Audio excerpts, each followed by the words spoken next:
دا عالم دی، فارغ عالم دی او دی نن په دغسې حالاتو کې دی. خو هغه دوکان ترتیب دی برابر نسو. ها صحیح ده.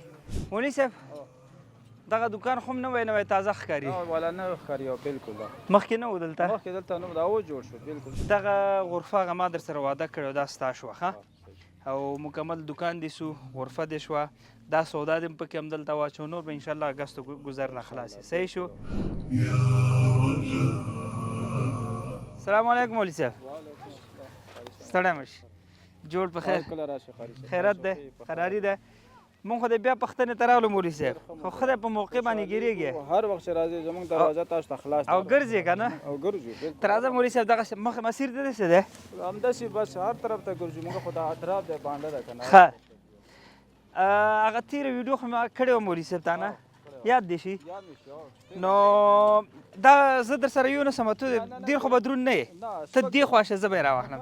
نه خو ته خو راځه، زه یم لږ وګورم چې دا څومره هغه وزن. نه غورځوم یې نه دونه تکړه یې مولوي صاحب. ښه اونه خو ښه دی نو سپک دی خو لږ دا لاره خرابه ده چپه کېږي. ښه چې ویې نه غورځوم ډېر بې ویرېږې. دغه خبره ده. ای مولوي صاحب ما مخکې هغه کلیپ درنه کړی و، ښه ځینې ورونو خویندو یو څه ناسم مرسته کړې خو هغه دوکان ترتیب دی برابر نه سو. ښه صحیح ده. نو ته خو به ناامیده کېږې نه؟ نه ولې نه ولې ناامیده کېږي. نو که دا دوکان ترتیب دی ونه سي بس قسمت به نه و. قسمت خبره ده، نصیب و قسمت چې ګوره یو ځای کې نصیب وي که نه ښه رسیږي، چې قسمت نه وي نو خپل قسمت نه به وګورو که نه. شعر دی وایي باچهی تخت مې په کار نه ده، بخت مې په کار ده چې همیشه را. دا نصیب خبره ده، ان نصیب یوسیب چې نصیب رسیږي او چې نصیب دې نه رسیږي. خو ځه الله به خیر کړي. مولوي صاحب دغه دوکان خو هم نوی تازه ښکاري. والا نه ښکاري او بالکل ده. مخکې نه و دلته؟ مخکې دلته نه و، دا اوس جوړ شو بالکل. اوس جوړ شوی دی؟ ته راځه نږدې لږ ورځو، ته یې دا کراچۍ خپله واخله چې درته ونه غورځومه. راځه ورشه. لاره خرابه ده، تاسو نابلده مو. زموږ لار چې سره بلد دی تاسو. هلک السلام علیکم، ستړی مه شې. جوړ به خیر، صحت دې ښه دی، خیرت دی. مولوي صاحب راځه ښه نه، دا سړی نوی نه ښکاري ستاسو په محله کې؟ نه ښکاري، دا دوکان هم نه ښکاري بیخي. چې څنګه چل دی دلته یې څنګه دوکان جوړ کړی؟ دلته دوکان جوړ کړی. بازار کې راګه خوند نه وه؟ ښه نو سودا خو ډېره قیمته نه خرڅوې؟ نوره قیمته خرڅه کوو. ښه نرخ قیمته به خرڅه څه چې په نرخ یې د دې مولوي صاحب چې کومه سودا ده دا خو ته نه اخلې چې در باندې خرڅه کړو او دی لږ اوزګار شي او څه پیسې نغدې جیب کې کېږدي او تر هغې به لږ دمه وکړي. مولوي صاحب سودا وابخلو قاري کوو. ښه ته راوځه بیرون ته راوځه ته یې وګوره په څو ارزي ټوله به څومره دا به وګورم چې په نرخ یې به خرڅوې مولوي صاحب ټوله پې ته دې خپله ګټه وکړه خپله ګټه به وکړو. نو بیا به څه شی کوې؟ 100 روپۍ راکړه راته ستا چې څومره خوښ الله دې خوشحال لره. ګپ مې لګو مولوي صاحب محترم، دغه غرفه هغه ما در سره واده کړې دا ستا شوه ښه، او مکمل دوکان دې سو، غرفه دې شوه، دا سودا دې هم پکې همدلته واچو، نور به انشاءالله اګست ګذر نه خلاصې. صحیح شو؟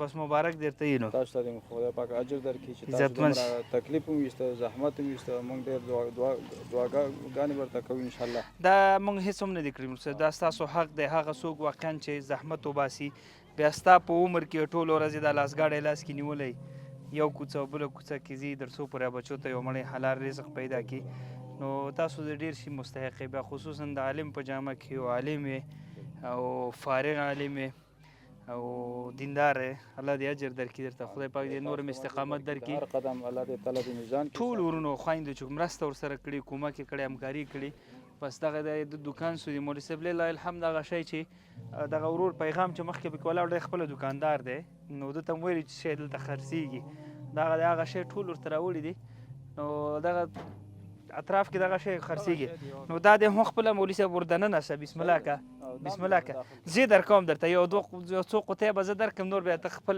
کار خپله که.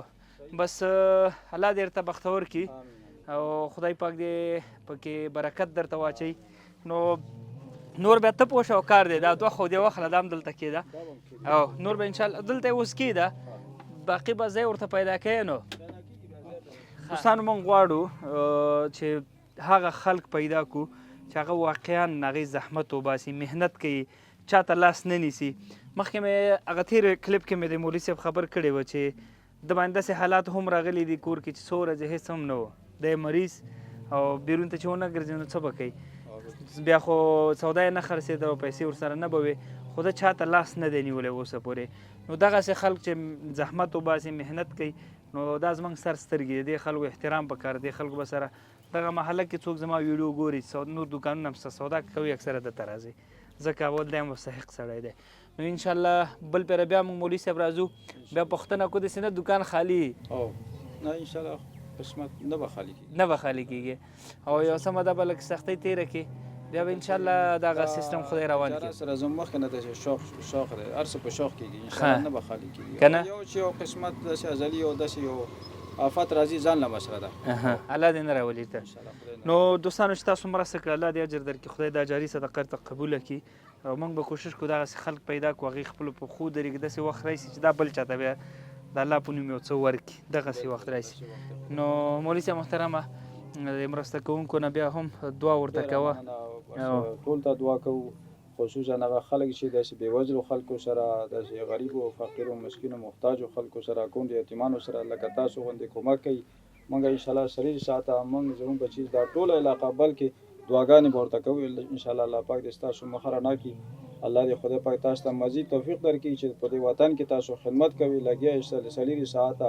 مطلب دا چې تکلیفونه وباسي سره د تاسو ټولو ملګرو او څومره چې کارکنان ستاسو ملګري دي ټولو ته انشاءالله موږ دعا کوو الله پاک تاسو همیشه کامیاب او خوشحال ساتي په هر ځای کې. عزتمن شي مولوي صاحب محترم، بس دا هغه دعاګانې دي یو مظلوم چې الله تعالی یې هېڅکله ردوي نه، همدا دعا ستاسو بس دي. موږ پکې یو پول یو، موږ داسې خاص کردار نه ادا کوو، موږ یو واسطه یو. نو ټولو مرسته کوونکو ته الله جوړه کړي. مولوي صاحب الله دې درته بختور کړي. موږ ته اجازت دی. دوستانو غواړئ نور هم دغسې مولوي صاحب ته ورته خلک شته دي په دې ټولنه کې چې هغوی وس او توان لري، ولې دا توان نه لري چې ځان ته یو کاروبار جوړ کړي. قمر بنسټ به انشاءالله کوشش کوي اساسي کارونو ته، لکه مخکې مو هم کړي دي، آینده کې به انشاءالله نور زیات فوکس یا زموږ تاکید به په دې کارونه چې خلک په خپلو پښو ودرېږي. ډېره مننه مولوي صاحب.